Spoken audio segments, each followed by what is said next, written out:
श्री कृष्ण कन्हैया लाल की जय। आनन्दकन्दं प्रभुदेवचन्द्रं व्रजेशरूपेण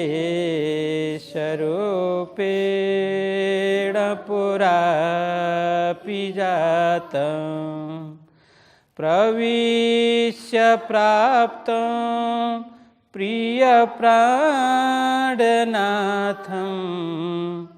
परेशपूर्णां सततं नमामि। ब्रह्मप्रिया जागरणाय जाता सर्वस्वपाता भवसिन्धुत्राता विज्ञानदाता निजधर्मधाता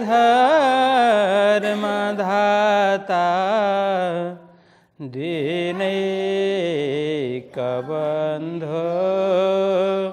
शरणं प्रपद्ये दीनैकबन्धो शरणं प्रपद्ये। श्री कृष्ण कन्हैया लाल की जय। श्री सतगुरु महाराज की, श्री प्राणनाथ प्यारे की, श्री पाँच नवतनपुरी धाम की, जगत गुरु आचार्य श्री 108 कृष्णवाणी जी महाराज की, समस्त सुंदर साथ की जय। धर्म प्राण सुंदर साथ जी श्री लालदास कृत वितक का 19वां प्रकरण पूर्ण हुआ। अब आज 20वें प्रकरण की चर्चा करते हैं। 19 प्रकरण में 3 स्वरूप की वितक, जो 3 सृष्टि की वितक की बात हुई, जो जीव सृष्टि, ईश्वरी सृष्टि और ब्रह्म सृष्टि के विषय में वेद में किस तरह से कहा, कतेब में किस तरह से कहा, अन्य संतों ने किस तरह से इसकी व्याख्या की, इसके विषय में हमने तो थोड़ी इसका ये 19वें प्रकरण के माध्यम से यह समझने का प्रयत्न किया। अब 20वें प्रकरण में जो प्रसंग चलने वाला है, ये प्रसंग है 18वां प्रकरण से जुड़ा हुआ है। 69 चौपाई में कहा, आए दीव गुजरात से श्री राज भाई फारक, माया पूरी दिखाए के नजर करी तरफ हक। ये प्रसंग हमने श्रवण किया था। ये आए दीव गुजरात से। अब श्री प्राणनाथ जी महाराज गुजरात से, मतलब वहाँ से, कहाँ गुजरात में, तो कहाँ, वो जेल से, ठीक है। तो जेल गुजरात बोलते अहमदाबाद को, तो वहाँ पर प्राणनाथ जी को वहाँ पर जेल में डाला था, ठीक है। तो वहाँ कांजी भाई ने धर्म प्रति, कांजी भाई का समर्पण भाव हुआ, उन्होंने अपने को कुर्बान कर दिया धर्म के प्रति। देखो, अभी हमें सुनने में बहुत ऐसा नहीं लगता है कि अब कांजी भाई तो वहाँ से छूटने वाले थे, ऐसा लगता होगा। वो तो कार्य कारण ऐसा बना। अब ये प्रसंग ऐसा है, जब प्राणनाथ जी महाराज को कांजी भाई ने वहाँ से मुक्त कराया। प्राणनाथ जी तो अंदर थे कैद में, तो कांजी भाई गए क्या बन करके, हाँ, बाईजूराज महारानी के वस्त्र आभूषण सब पहन करके, महिला का स्वरूप धारण करके कांजी भाई प्राणनाथ जी से मिलने के लिए गए, ठीक। तो वहाँ जा कर के प्राणनाथ जी से चर्चा की। प्राणनाथ जी ने पहले तो मना किया, देखो कांजी भाई ऐसा सही नहीं है, यह सज़ा तो मेरे लिए है, क्योंकि मैं जामनगर का दीवान हूँ। दीवान का सलाहकार हूँ। इसीलिए ये जो भी जामनगर की प्रजा के ऊपर जो संकट के बादल मंडराए थे वो तो मैंने अपने कंधे पर लिया है। अब जो भी होगा वो मुझे ही होगा, और मेरे लिए आप इस तरह से अपने आप को कुर्बान कर दो, ये अच्छी बात नहीं है। मैं इसका दुख सहन नहीं कर पाऊंगा, ये मेरे द्वारा ऐसा कार्य नहीं होगा, क्योंकि सज़ा मुझे होनी है। अब मैं बाहर निकल करके जाऊंगा तो सज़ा तो आपको मिलेगी, ठीक है, क्योंकि फांसी की सज़ा होनी थी। एक दो दिन, कुछ दिन के बाद में फांसी की सज़ा प्राणनाथ जी को होनी थी, उन्होंने अनाउंस किया था। तो प्राणनाथ जी ने कहा कि ये फांसी की सज़ा तो मुझे ही मिलेगी, मैं आपको ये कष्ट, ये दुख देना नहीं चाहता। तो इस तरह से जब प्राणनाथ जी ने कहा तो कान्जी भाई ने सद्गुरु जी की जो आयोजना है, सद्गुरु जी ने जो प्राणनाथ जी को जिम्मेदारी सौंपी, जो कार्यभार सौंपा, क्या कार्य सौंपा था सद्गुरु जी ने? हाँ, धर्म प्रचार प्रसार का। ये जो सद्गुरु जी ने ज्ञान अवतरण किया, तारतम ज्ञान अवतरण किया, तारतम प्रकट किया, ब्रह्म ज्ञान को प्रकट किया, इस ज्ञान को चारों ओर फैलाने का दायित्व और सारे माया में पड़े हुए लोगों को जगह जगह करके परमधाम की ओर, परमधाम का मार्ग बताना, परम का मार्ग बताना, परमात्मा का धाम, उनके स्वरूप, उनके लीला के विषय में बताना, दुनिया को ज्ञान देना, ये सद्गुरु जी ने प्राणनाथ जी को सौंपा था। ठीक, तो कान्जी भाई ने कहा आपको यदि परमात्मा ऐसा नहीं करें, यदि आपको कुछ हुआ तो ये सारा कार्य कौन करेगा? इसलिए इसके लिए भी मैं तो एक व्यक्ति हूँ, मुझे फांसी की सज़ा मिलेगी तो कुछ ज़्यादा नुकसान होने वाला नहीं है। मेरे से अन्य किसी को कुछ दुख तकलीफ और कमी नहीं होगी। मैं एक मर जाऊंगा तो अन्य कुछ भी काम बिगड़ने वाला नहीं है, लेकिन आपको कुछ हो गया तो सारे सुंदर साथ अनाथ बन जाएंगे, धर्म का प्रचार प्रसार रुक जाएगा, ब्रह्म ज्ञान का प्रचार प्रसार रुक जाएगा। इसीलिए आपको बाहर निकलना पड़ेगा। आपकी जगह पर मैं फांसी के फंदे में चढ़ने के लिए तैयार हूँ। देखिए कितना कुर्बान, क्या भाव कान्जी भाई के प्रति था, धर्म के प्रति समर्पित, निजानंद धर्म के प्रति क्या भावना उनकी थी। ऐसे सुंदर साथ को दिल से नमन करना चाहिए। तो उनकी बात सुनकर के प्राणनाथ जी को भी लगा तो बात तो ठीक है, लेकिन यह भी तो गलत है कि मेरी सज़ा उनको मिले, यह भी तो गलत है। तो प्राणनाथ जी ने अंदर ही अंदर राज जी से प्रार्थना की कि राज जी आप ही मार्ग दिखाइए, अब क्या करना चाहिए, उचित अनुचित मैं कुछ समझता नहीं हूँ। इस घड़ी में क्या करना चाहिए, मुझे बाहर निकलना चाहिए, नहीं निकलना चाहिए? कान्जी भाई की भावना का मैं कदर करता हूँ, लेकिन मेरे कारण से उनको फांसी की सज़ा मिले ये भी तो योग्य नहीं है। और राज्य से खूब उन्होंने प्रार्थना की। तब राज्य ने कुछ प्रेरणा की तो प्राणनाथ जी मान गए। उनको लगा होगा कुछ न कुछ अच्छा ही होगा। तब कान्जी भाई से वो सारा वस्त्र आभूषण वो स्त्री रूप धारण करके बाहर निकल जाते हैं। अब प्राणनाथ जी यहाँ विद्वान अलग अलग बात करते हैं।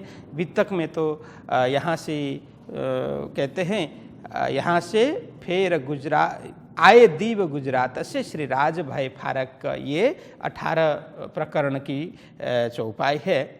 तो गुजरात से मुक्त होकर के दीप बंदर जाते हैं, ऐसा लिखा है।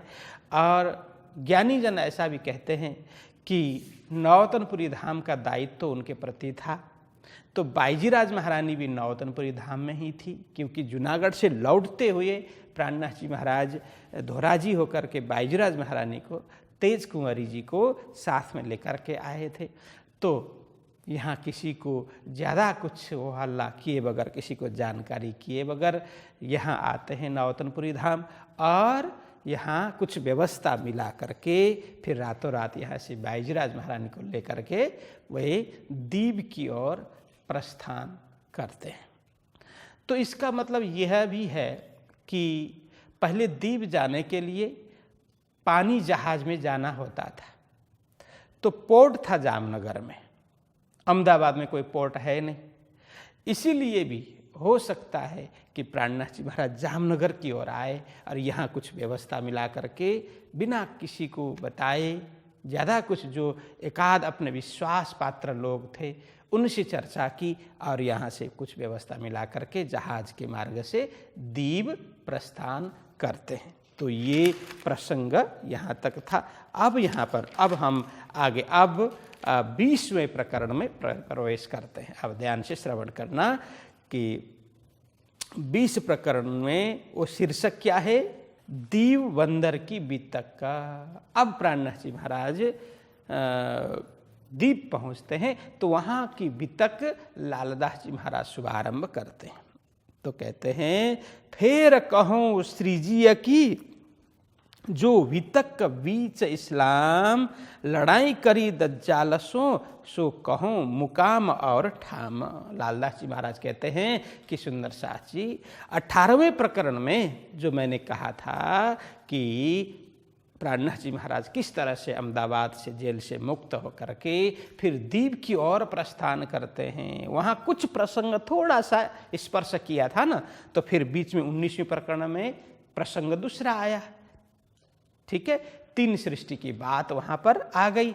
तो अब फिर पुनः याद करवा रहे हैं सुंदर साथ जी, जो 18वें प्रकरण के अंतिम में मैंने जो बात छेड़ी थी, जो प्रसंग उल्लेख किया था, उसको मैं अब जोड़ता हूँ। यहाँ कहते हैं फेर कहूँ, इसीलिए फेर कहूँ श्रीजी की सुंदर साथ।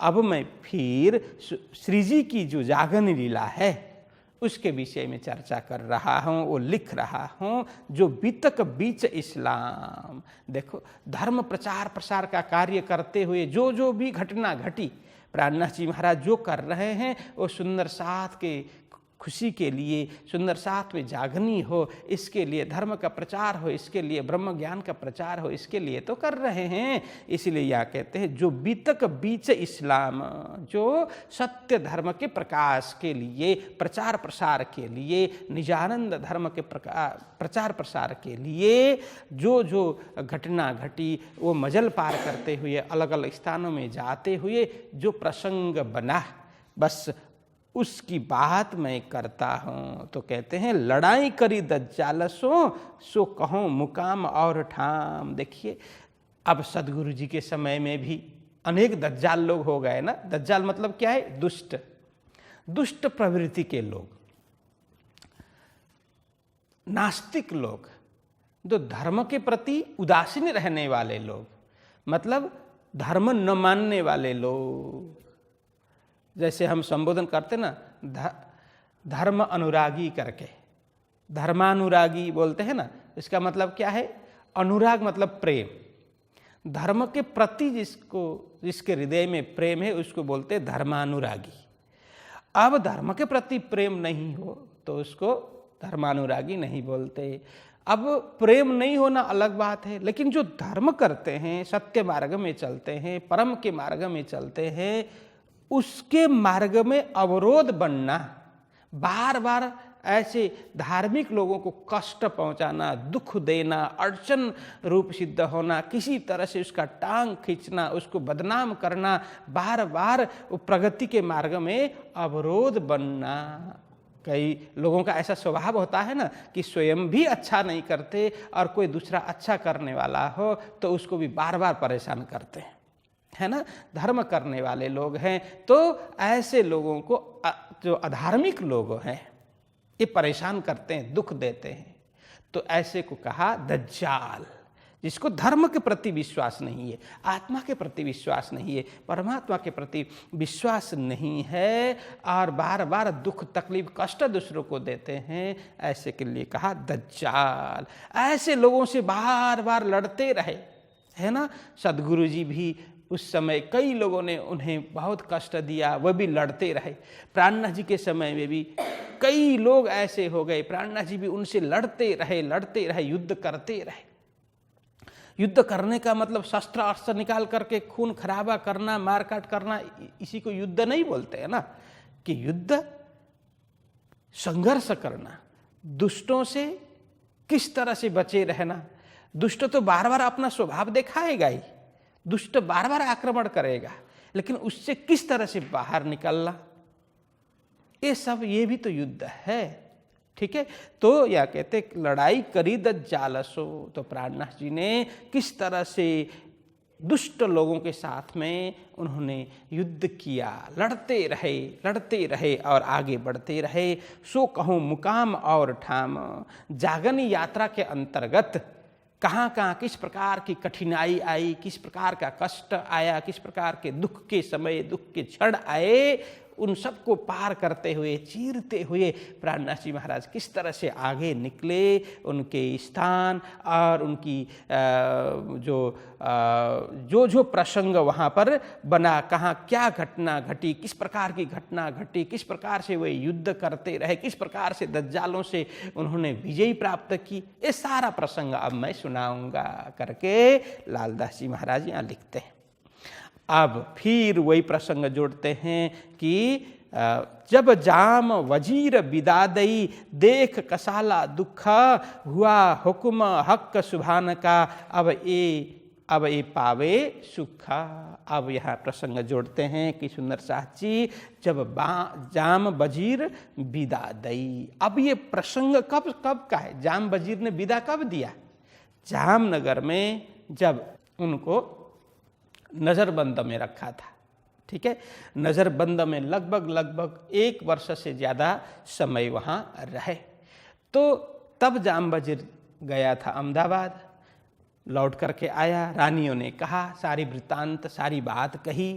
तो ये सारा प्रसंग सुन करके जाम वजीर को भी दुख लगा। ठीक है, तो प्राणनाथ जी को बिना कारण बेवजह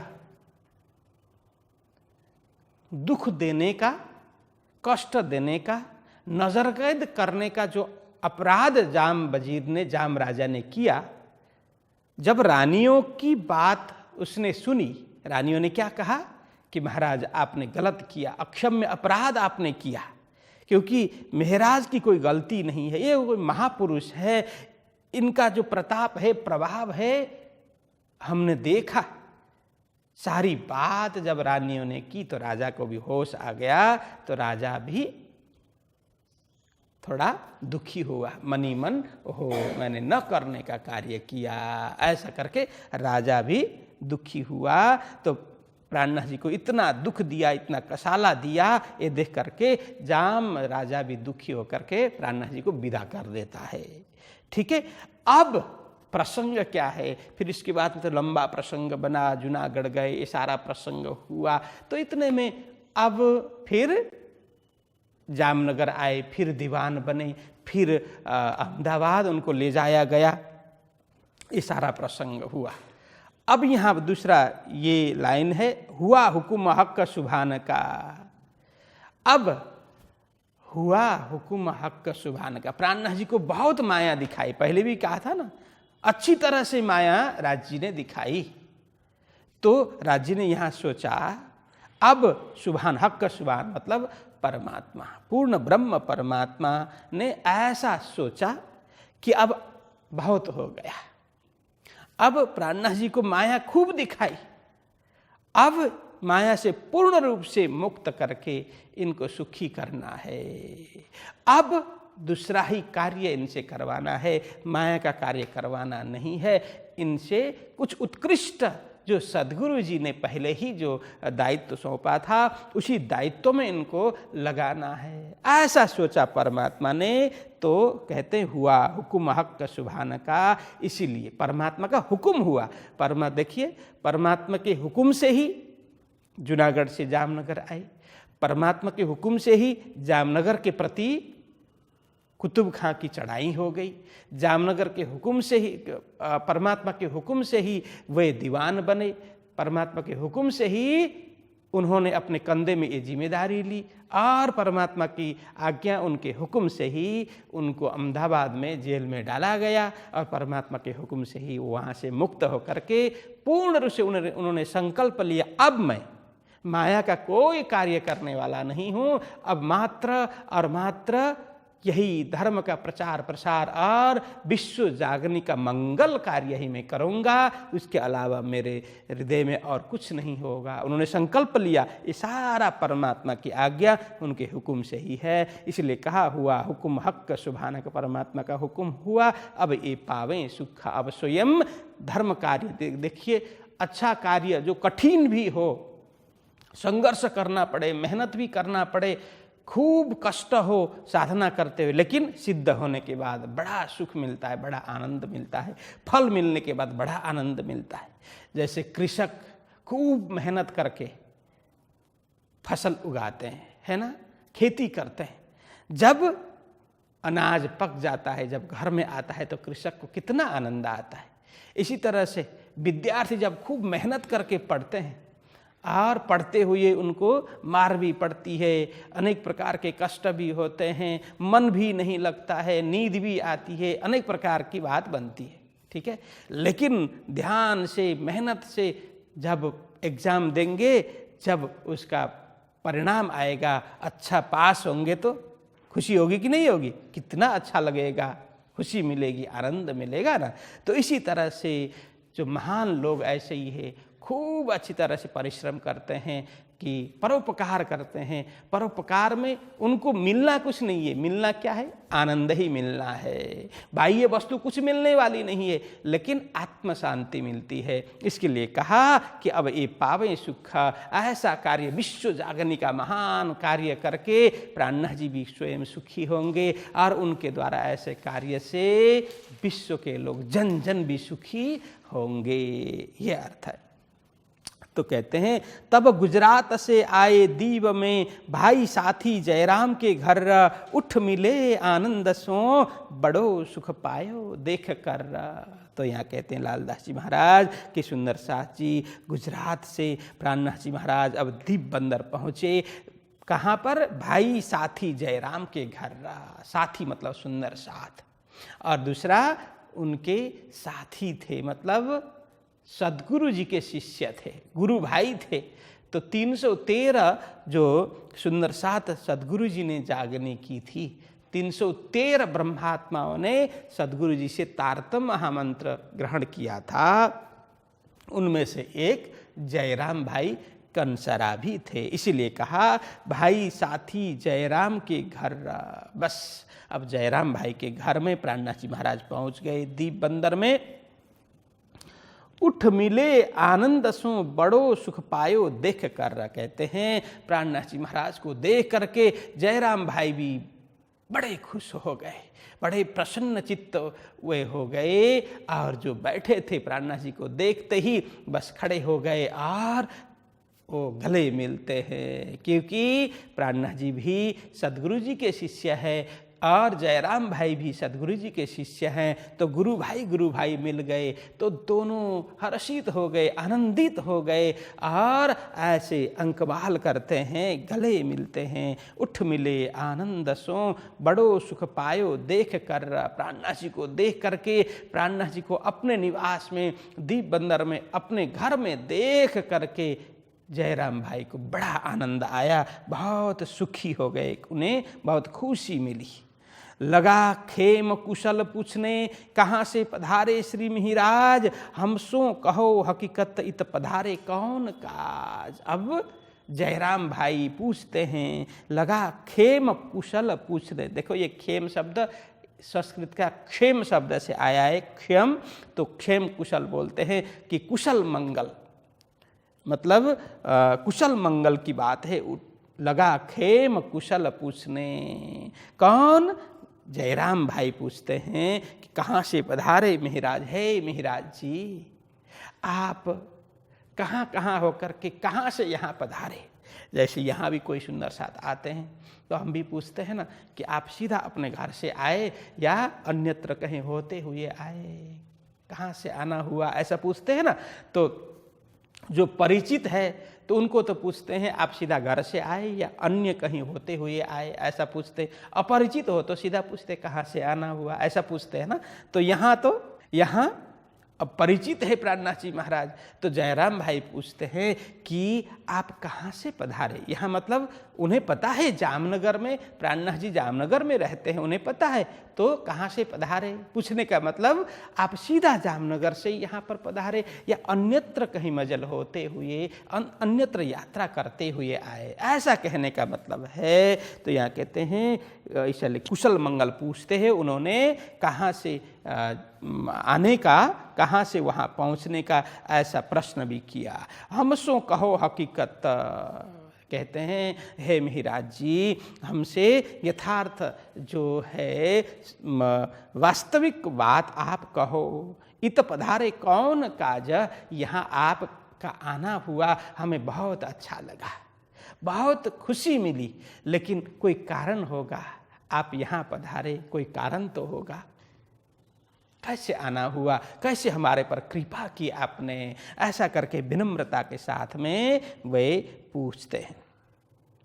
ठीक, तो आगे कहते तब जवाब दिया श्री जी ने, हम आए तुम्हारे काज, हमको भेजा हक ने हुक्म दिया श्री राज। तो यहाँ कहते हैं प्राणनाथ जी महाराज ऐसे जयराम भाई के कुशल मंगल पूछने पर और क्यों यहाँ पर कैसे आना हुआ, किस कारण से आना हुआ, ऐसा पूछने पर प्राणनाथ जी महाराज जवाब देते हैं। तब जवाब दिया श्री जी ने जवाब दिया क्या, हम आए तुम्हारे काज है जयराम भाई, मैं आपके लिए, आपके खातिर आया हूँ, आपके कारण आया हूँ। यहाँ कहते हैं हम आए तुम्हारे काज, यहाँ आने का कारण अन्य कोई नहीं, कुछ भी नहीं है, बस आपके लिए मैं यहाँ पर आया हूँ। तो कहते हमको भेजा हक करने, मैं स्वयं भी नहीं आया, तो मुझे तो परमात्मा ने यहाँ पर भेजा है, परमात्मा ने ही मुझे यहाँ जाने के लिए आज्ञा की, हुक्म दिया श्री राज जी का हुक्म हुआ, उनकी आज्ञा हुई, आप दीप बंदर जाओ जयराम भाई के घर में और वहाँ जाकर के धर्म का कार्य करो, जयराम भाई को पुनः जागृत करो, ऐसा मुझे धामधनी की आज्ञा हुई, आदेश हुआ, उनके हुक्म से मैं यहाँ पर पहुँचा हूँ, ऐसा कहते। तो ढूंढ काढ़ो साथ को, माया से करो खबर, याद करो निज धाम को, चलो राह इस्लाम पर। तो कहते हैं कि हे जयराम भाई, राज्य ने, पूर्ण ब्रह्म परमात्मा ने हमें क्या आज्ञा की, तो कहते ढूंढ काढ़ो साथ को। अब आप एक स्थान में नहीं, अलग अलग स्थान में परिभ्रमण करते हुए, पर्यटन करते हुए क्या करो, ढूंढ काढ़ो साथ को, जो सुंदर साथ माया में भूले हुए हैं, माया में डूबे हुए हैं, दलदल में फंसे हुए हैं, उनको इस संसार रूपी दलदल, संसार रूपी कीचड़ में पूर्ण रूप से डूबे हुए हैं, फंसे हुए हैं, उनको देख करके, उनको पहचान करके फिर माया से बाहर निकालने का कार्य करो, दलदल से बाहर निकालने का कार्य करो, ऐसा हमें धामधनी ने आज्ञा की। माया से करो खबर। अब यहाँ कहते हैं माया से निकालो, यहाँ एक ही साथ में हमें पढ़ना चाहिए, ढूंढ काढ़ो साथ को, माया से निकालो, माया रूपी दलदल से, अंधकार से निकालो और करो खबर।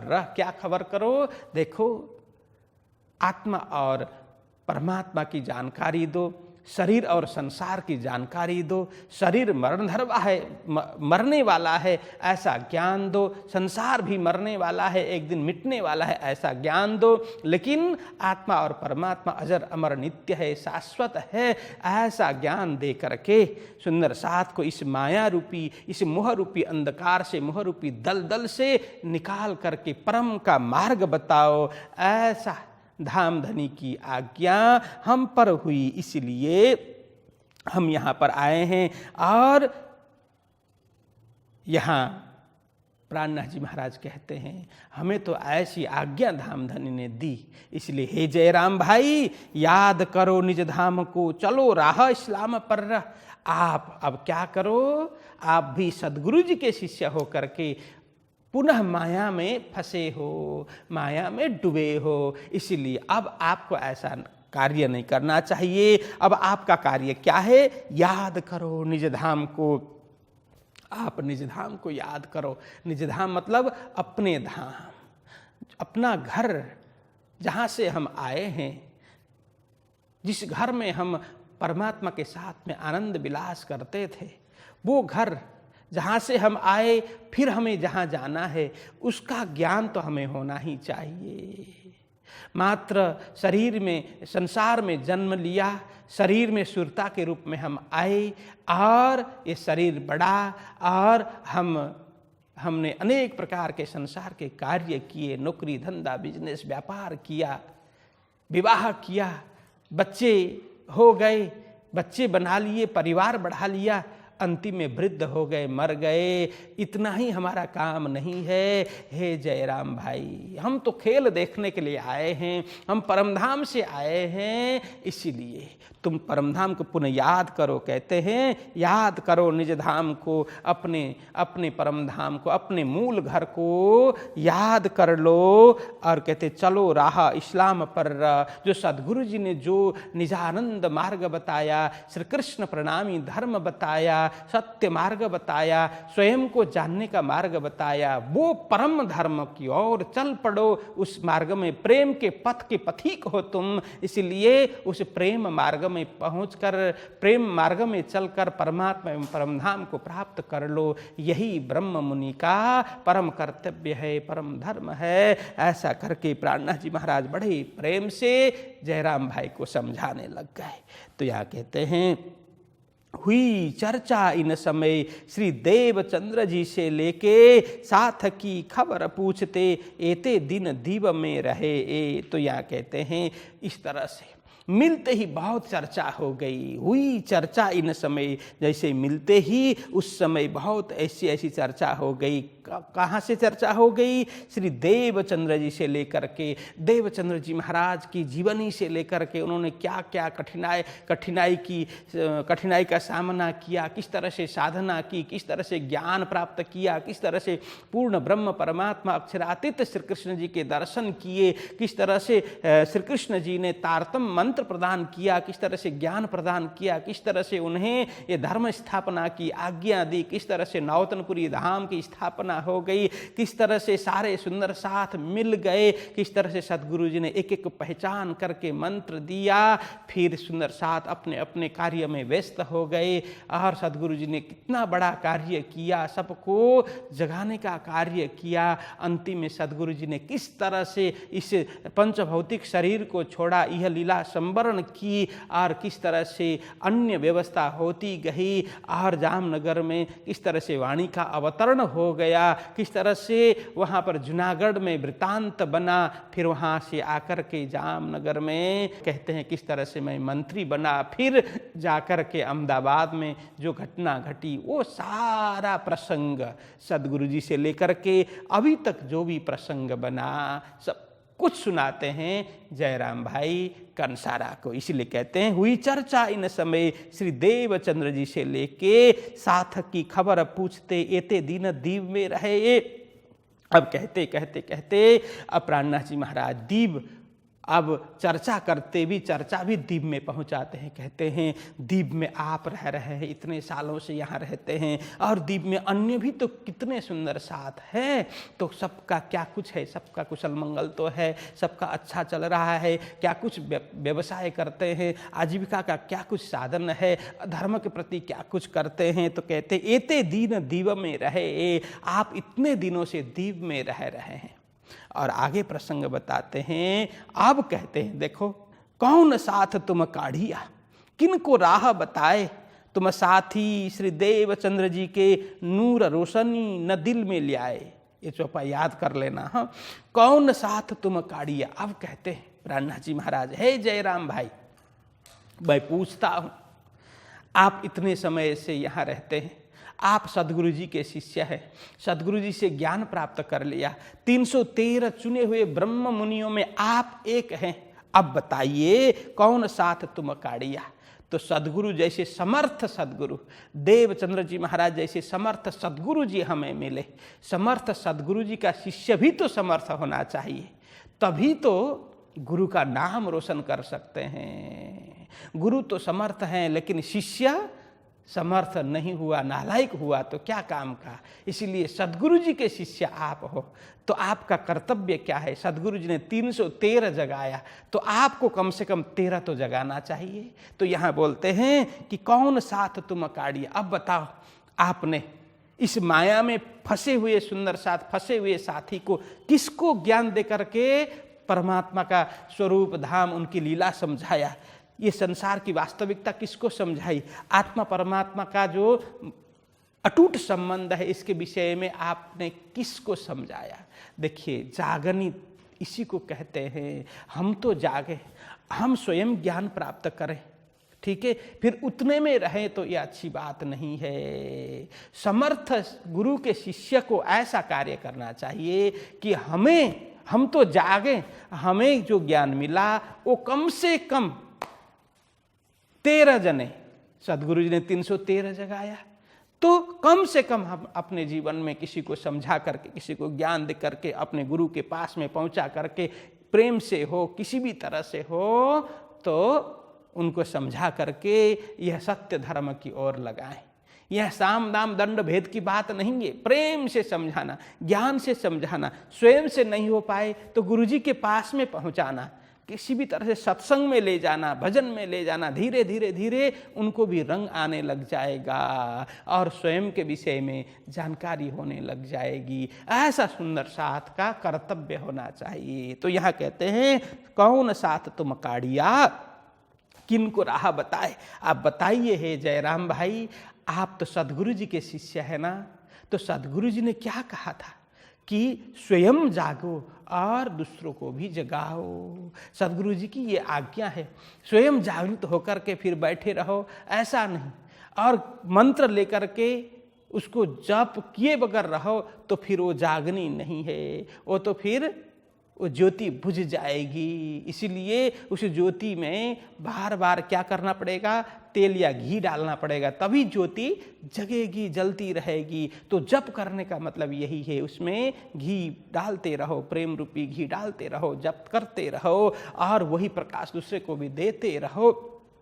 तो समर्थ सदगुरु, समर्थ गुरु के शिष्य को तो ऐसा करना चाहिए। और आपने तो सदगुरु जी से ज्ञान लिया, सदगुरु स्वयं परमात्मा के अवतार स्वरूप है, उनके दर्शन किए, उनसे चर्चा श्रवण की, ज्ञान प्राप्त कर लिया, फिर आकर के मोह माया में बिल्कुल फंसे रहे। ये ब्रह्म मुनि का कार्य नहीं है। यहाँ कहते हैं अब किनको राह बताए। आपने कहो सदगुरु जी ने बताया हुआ मार्ग, जो परा प्रेम लक्षणा जो भक्ति है उसके द्वारा पूर्ण ब्रह्म परमात्मा को प्राप्त किया जा सकता है। अक्षरातीत पूर्ण ब्रह्म परमात्मा का धाम परम धाम है और वहाँ के मालिक श्री कृष्ण जी है, उनकी हम सारी अंगना है और वहीं हमें सबको जाना है। ऐसा करके सदगुरु जी ने यह ज्ञान दिया था। आपने बताओ किन किन को यह ज्ञान दिया, किसको समझाया। इस तरह से वो पूछ रहे हैं। तुम साथी श्री देवचंद्र जी के, आप तो सुंदर साथ किनके हो,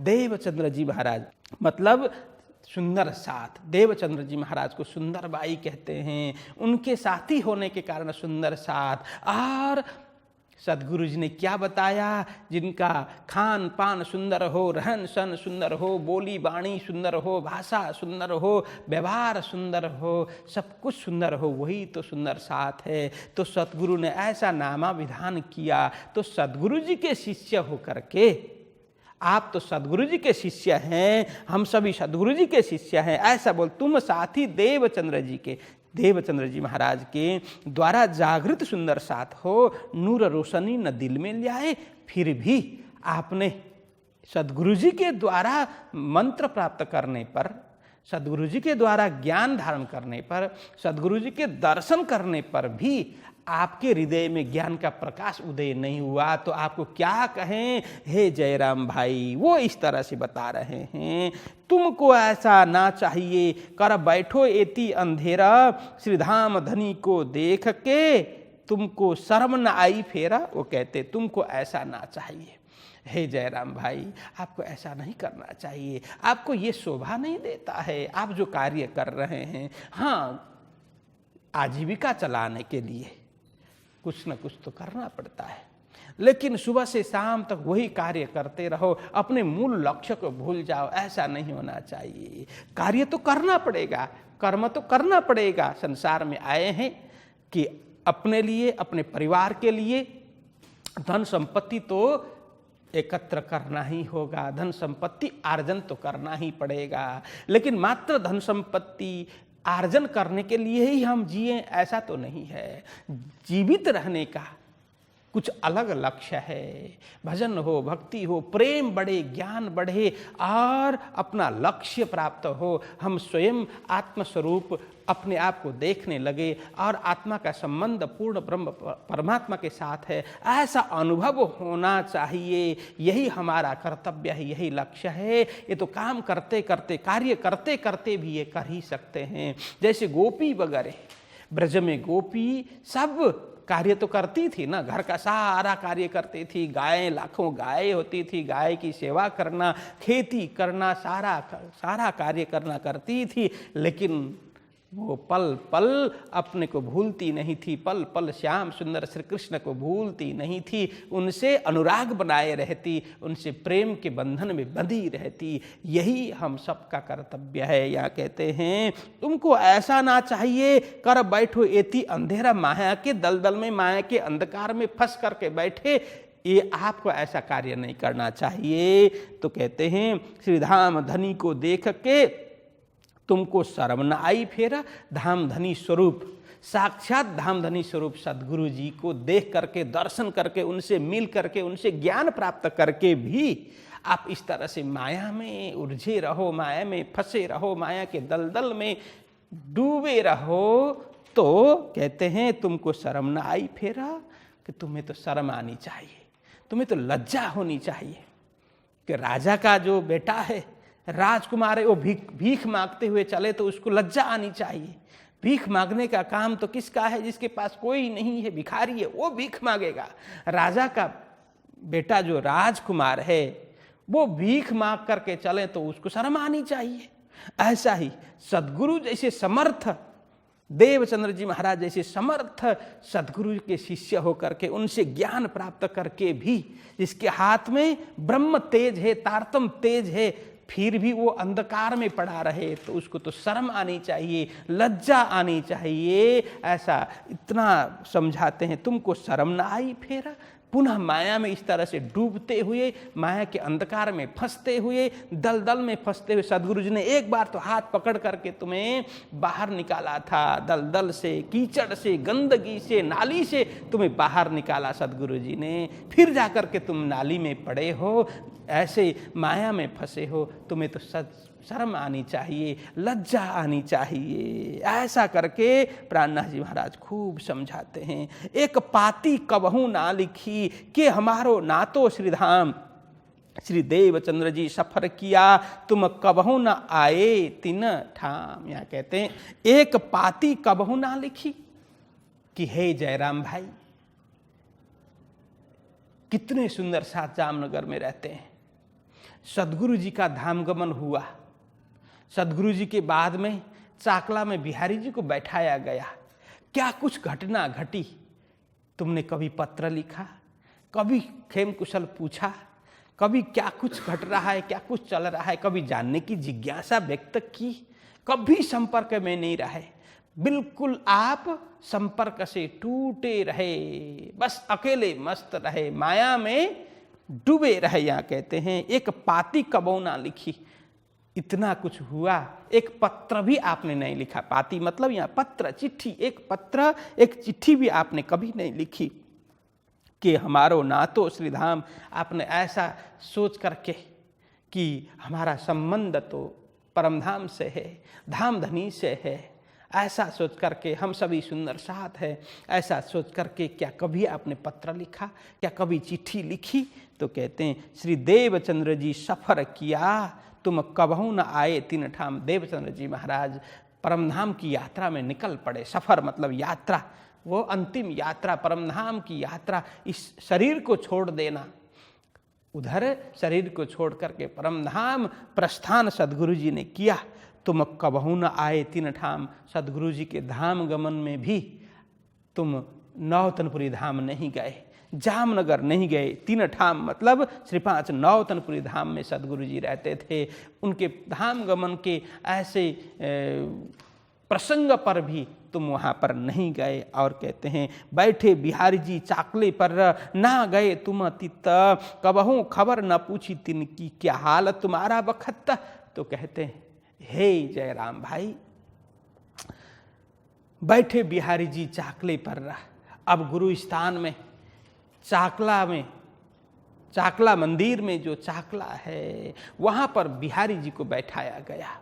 बिहारी जी अब गुरु स्थान में बैठे, ना गए तुम अतीत, उस प्रसंग में भी आप जामनगर नहीं गए। कबहू खबर न पूछी तिनकी मतलब बिहारी जी की, आपने कभी बिहारी जी महाराज से कुशल मंगल की बात नहीं पूछी, समाचार कुछ लिया ही नहीं। क्या हाल तुम्हारा बखत। हे जयराम भाई, ऐसा धर्म के प्रति उदासीन भाव तुम्हारे मन में क्या हो रहा है, तुम क्या सोच रहे हो। तो इस तरह से उदासीन होना, बिल्कुल सभी से संपर्क से कट होकर के रहना, किसी से कोई संबंध नहीं बनाना, क्या मतलब है ये। ऐसा ब्रह्म सृष्टि को नहीं चाहिए। जो आप कर रहे हैं ये उचित नहीं है। इतने प्रसंग हो, विशेष प्रसंग बने, कोई दुखद प्रसंग बने, कोई सुखद प्रसंग बने, लेकिन दुख सुख सब में एक आपस में संपर्क बना रहे, प्रेम बना रहे, संबंध बना रहे, खेम कुशल पूछते रहे, एक दूसरे की सहायता करते रहे, यही हमारा कार्य होना चाहिए। कार्य तो सबका व्यापार व्यवसाय आजीविका का साधन अलग अलग होता है। कोई खेती करते हैं, कोई व्यवसाय करते हैं, कोई नौकरी करते हैं, कोई क्या करते हैं, इससे कोई फर्क नहीं पड़ता। लेकिन जहाँ जो कार्य कर रहे हैं साथ में धर्म के प्रति भी चिंतन हो, आत्मा के प्रति चिंतन हो, परमात्मा के प्रति चिंतन हो, सत्संग भजन चलता रहे, एक आपस में कुशल मंगल होता रहे, पूछ परछ चलता रहे, और सुख दुख किन के जीवन में क्या कुछ चल रहा है, उसमें हम क्या सहयोग कर सकते हैं, ये सब बातचीत होता रहे, यही सज्जनों का कार्य है। यदि सत्संग करने वाले के मन पर, दिल पर भी ऐसा भाव नहीं आए तो सत्संग का कोई अर्थ नहीं है। इसीलिए हे जयराम भाई, ये तुम्हें क्या हो रहा है, क्या हुआ तुम्हें, ऐसा करके वो प्राणनाथ जी महाराज खूब पूछते हैं। फिर कहते हैं मिल गए माया मिने जाने अनादि के इत्ता, हम कबहू न जाएंगे श्रीधाम लीला में तित्ता। तो कहते हैं मिल गए माया मिने, तुम तो बिल्कुल पूरी तरह से माया में तदाकार हो गए, मानो माया मुझसे अलग ही नहीं है, ऐसा तुम समझ बैठे। माया में मिल गए हो, रचपच गए हो, बिल्कुल ही माया के फंदे में, माया के गोद में जाकर के तुम बैठ गए हो। कहने का मतलब मिल गए माया में, बिल्कुल माया में ही तुम मिल गए, जाने अनादि के इत, तुम्हें ऐसा लग रहा है। हे जयराम भाई, आप ऐसे सोच रहे हो कि मानो अनादि काल से मैं यही हूँ और अनादि काल तक मैं ही इसी संसार में रहने वाला हूँ, ऐसा आप सोच रहे हैं। कहते हैं जाने अनादि के इत्ता, इस संसार में मानो कि अनादि काल से मैं यहाँ हूँ और अनादि काल तक मैं यहीं रहने वाला हूँ, मुझे कुछ होना नहीं है, ऐसा आप सोच रहे होंगे। हम कबहू न जाएंगे, बस संसार छोड़ करके कभी भी जाना नहीं पड़ेगा। संसार का जो रस है वही आस्वादन करते रहेंगे, संसार में फंसे रहेंगे और यहाँ से कभी जाने का नौबत ही नहीं आएगा, जाने की जरूरत ही नहीं है, हमारा मेन मूल घर ही यही है। ऐसा सोच करके आप बैठे हो श्रीधाम लीला में तित्त, कभी अपना परम धाम, अपने निज धाम, अपने मूल घर, अखंड घर ब्रह्म धाम में हम कभी नहीं जाएंगे, ऐसा सोच करके बैठे हो। एक गलत बात है। संसार तो देखते देखते नाश हो जाएगा, जैसे शरीर नाश होगा वैसे ही संसार नाश होगा। तुम क्या सोच रहे हो मैं अजर अमर हूँ, नित्य हूँ, ऐसा सोच रहे हो, ये गलत है। हाँ, तुम तो नित्य हो लेकिन तुम शरीर को अजर अमर मान रहे हो, ये गलत है। शरीर तो देखते देखते कब छूट जाएगा, श्वास चलते चलते कब रुक जाएगी, उसकी कोई भरोसा नहीं है, कोई गारंटी नहीं है। तो ऐसा हम अपने नज़रों के सामने देख रहे हैं। अपने स्वजन, प्रियजन, बंधु बांधव जन हमें छोड़ छोड़ करके चले जा रहे हैं।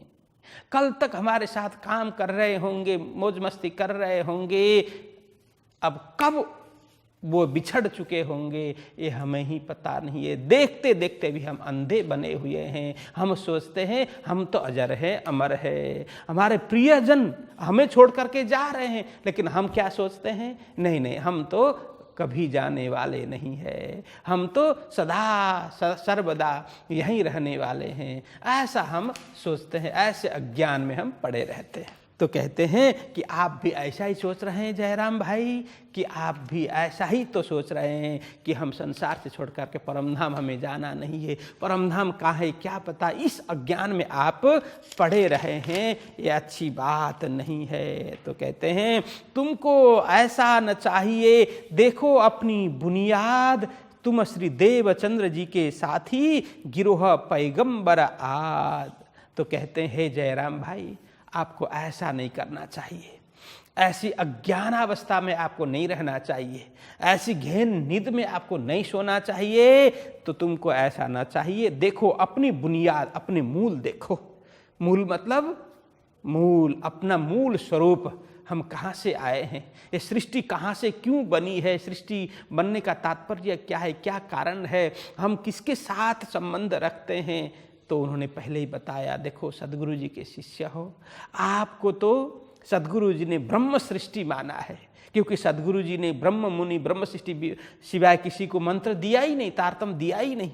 इसीलिए आप तो ब्रह्म धाम के रहने वाले, ब्रह्म के साथ में संबंध रखने वाले, ब्रह्म अंगना हो, ब्रह्म की ही अंगना हो, इसलिए ब्रह्म अंगना, ब्रह्म सृष्टि हो। तो आपका मूल तो परमधाम है, और परमधाम में जो मूल तन है, आपका मूल तन कहाँ पर, मूल मिलावा में है। वहाँ बैठे बैठे राज जी ने खेल दिखाया, यह मात्र सुरता के रूप में हम खेल देखने आए हैं। इसलिए कहा देखो अपनी मूल, अपनी बुनियाद, अपनी आत्मा के मूल स्वरूप को देखो, मूल तन को देखो, जो मूल मिलावा में विद्यमान है।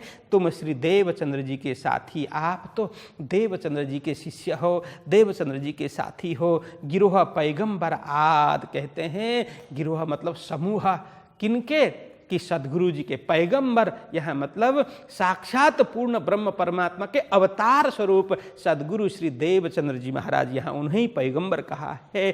तो उन्होंने जो संगठन बनाया, जो उन्होंने सुंदर साथ एक संगठन बनाया, जो भी उनके शिष्य बनते हैं सबको सुंदर साथ कहा, तो उनके संगठन के सदस्य आप हो। तो कहते हैं आपको ऐसा कार्य माया में भूलने का ये कार्य नहीं करना चाहिए। तो कहते हैं तिन सामे तुम ना देखा, के खाविंद हमारा कित्ता, हम आए माया देखने, क्यों ऐसा भूलें इत्ता। तो कहते हैं तिन सामे तुम ना देखा। तो सद्गुरु जी जब तक थे उनसे मंत्र प्राप्त आपने कर लिया, लेकिन उनके बताए हुए मार्ग में आप नहीं चले। यहाँ सामे नहीं दिखा, मतलब तिन सामे तुम ना देखा, मतलब सद्गुरु जी से ज्ञान तो लिया, मंत्र तो लिया, लेकिन उनके कहे अनुरूप नहीं चले।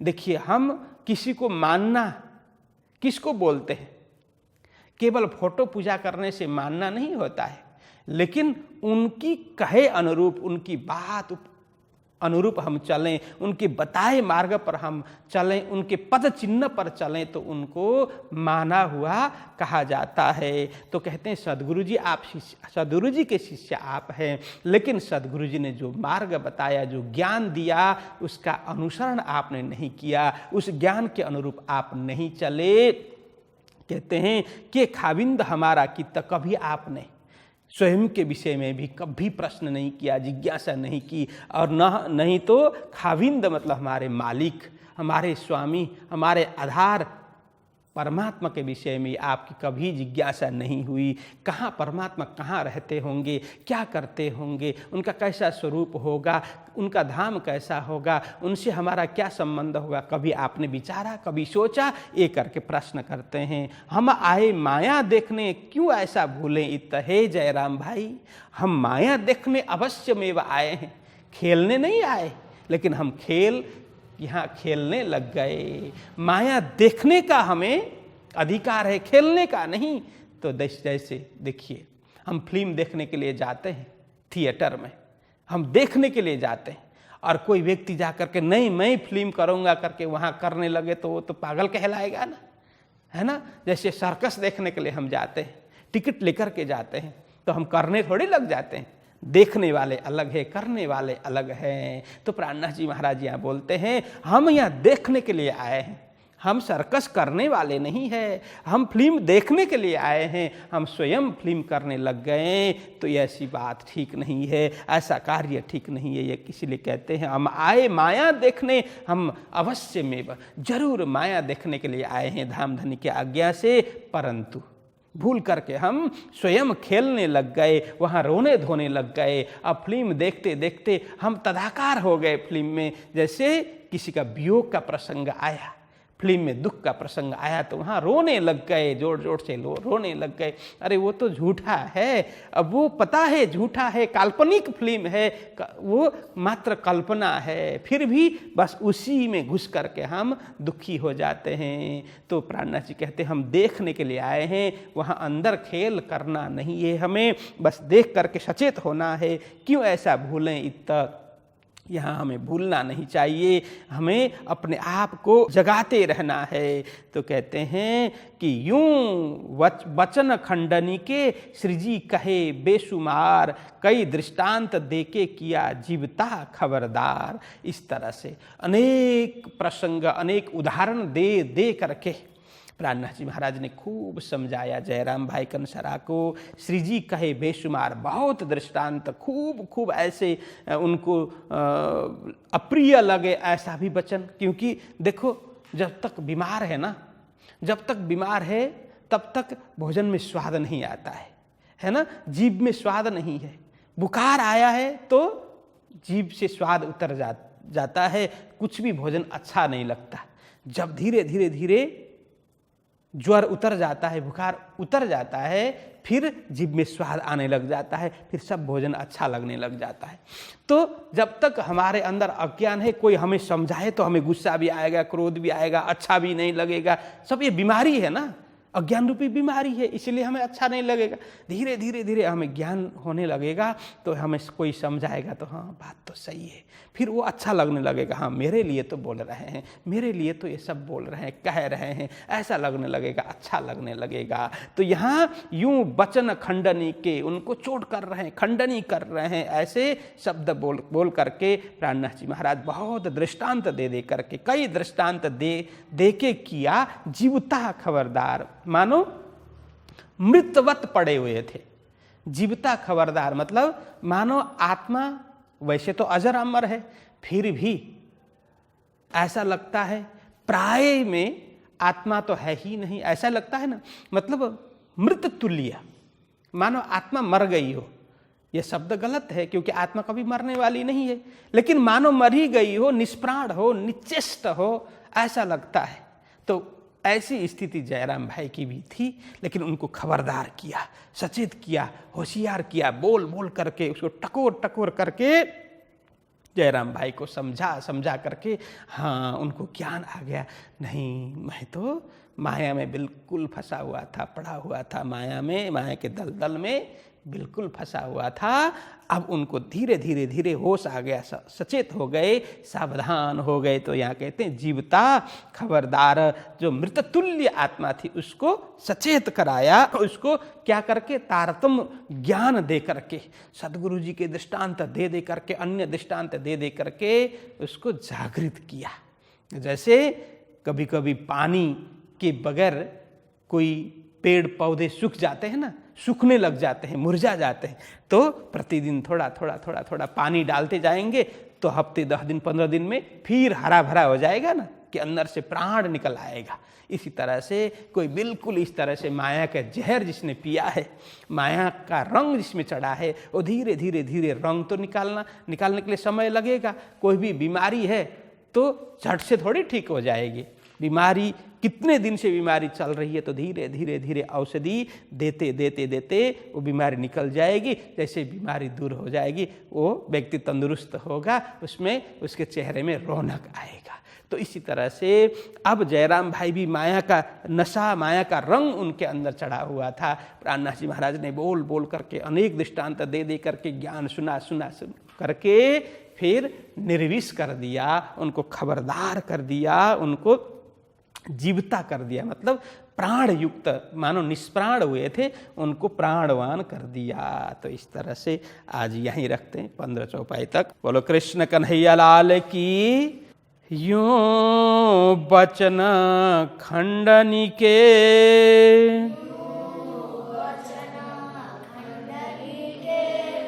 श्री जी कहे बेशुमार,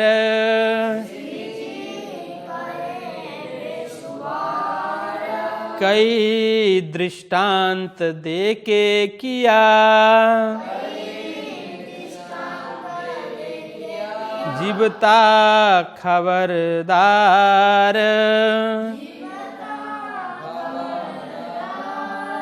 जीवता खबरदार।